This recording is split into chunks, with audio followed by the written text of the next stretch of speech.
Last summer, I decided to tackle a major section of the Pacific Crest Trail.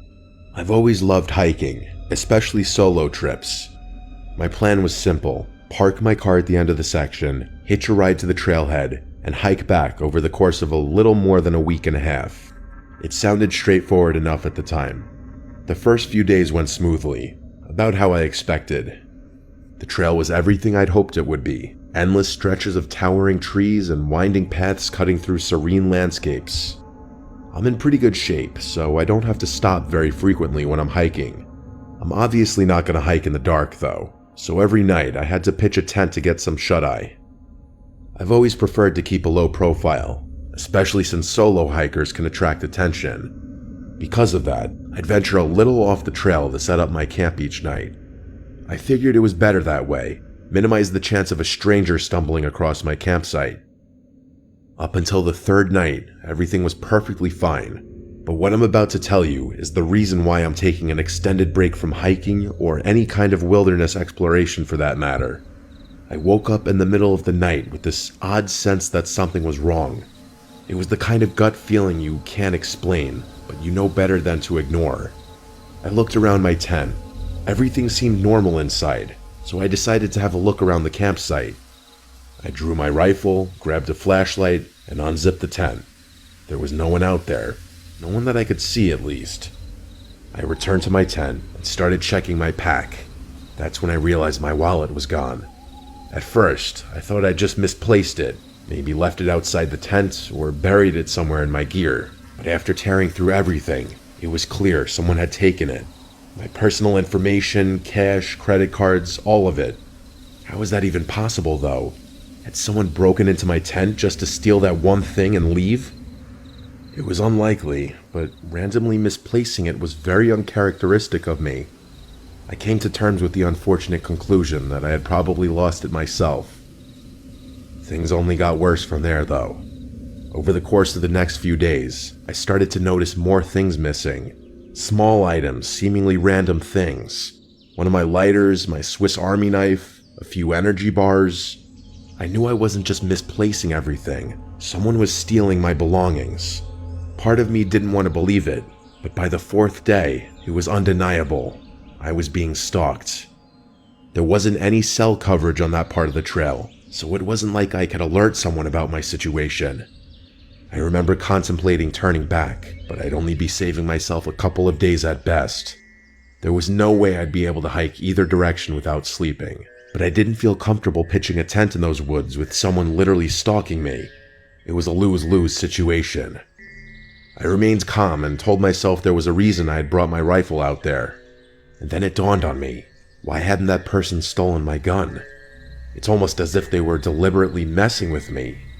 That night, I tied my tent shut from the inside, hoping that would keep them out should they return. I tried to stay up for as long as possible, but I eventually fell asleep from pure exhaustion. My plan worked though, because when I woke up the next morning, there was no sign that anyone had been in my tent. By then, the paranoia had set in fully though. The solitude was getting to my brain, and every second of hiking was agonizing. I don't have anxiety, nor have I ever had it. But let me tell you, I have never felt worse in my life than I did over the next few days. Just imagine being in my position. No options but to continue hiking despite knowing someone's lurking not far behind. The anxiety was perpetual, and I was unraveling. I can't explain why or how, but my mind started playing tricks on me. A rustling in the bushes turned out to be nothing. A shadow flickering at the edge of my vision vanished the moment I turned my head. The hallucinations got worse. I can't remember most of them specifically, but the one that sticks out the most is this. As I was walking, I felt myself step into an ankle-deep puddle of water that almost caused me to trip. I literally heard the splash and felt the cold water soaking my sock, but when I looked down, the ground was completely dry. I stood there in complete shock. It felt so real. I had no choice but to continue down the trail. As bad as the days were, the nights were always worse. I tied my tent shut and slept next to my rifle, but nothing made the anxiety go away. At one point, I had to splash cold water on my face to calm myself down. The hallucinations mostly subsided after that. I'm not sure what I would have done if they had continued. The next night, I woke up to the sound of footsteps walking around my campsite. I quietly grabbed my rifle, preparing to confront whoever was there, but my body was frozen in fear.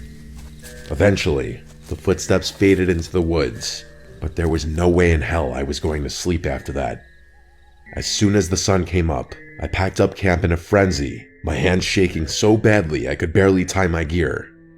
I couldn't stay out there another night. I was so close, probably a day and a quarter's hike away from my car, maybe less if I moved quickly.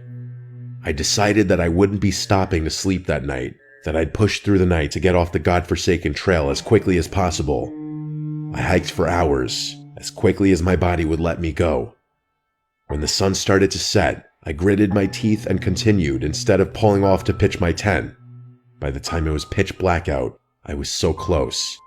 Probably 2 hours away at most. I kept walking, flashlight in one hand, rifle in the other. I started second-guessing my decision. I had never hiked in the darkness before, and I was not prepared for how difficult it was. That in and of itself was scary enough. I kept going, trying to keep my breathing steady. About an hour passed. I was getting closer. And then, I heard it. Somewhere behind me, I was sure I heard footsteps. I spun around and flashed my light, and to my horror, I saw something slink behind a tree. The adrenaline took over, and I aimed my rifle at the tree. I demanded that they come out in a loud voice. The figure stepped forward. It was definitely a human, but when I tell you it was the most barbaric-looking thing I'd ever seen, I'm not exaggerating. Words cannot describe what I was looking at. He was wearing nothing but a pair of my shorts, which I hadn't even realized were missing. His skin was scratched up in several different places, and his face was covered in hair. He started walking towards me, even though I had my rifle aimed at him.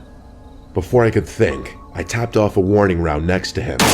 He jumped at the sound and instantly retreated, sprinting back into the woods. I was in shock. Without wasting another second, I turned around and went as fast as I could. By the time I made it out of the woods, I locked my car doors and called the police. When they finally showed up, they told me that I shouldn't stick around. I didn't need to be told twice. I was out of there that night. The craziest part of the whole thing, in my opinion, was the hallucinations. I didn't think such vivid hallucinations were even possible. It's going to be a long time before I go hiking again, and I can confidently say that when I do, I won't be alone. I would advise anyone planning on hiking the Pacific Crest Trail to be extremely cautious and carry a firearm. This experience is something I still think about often,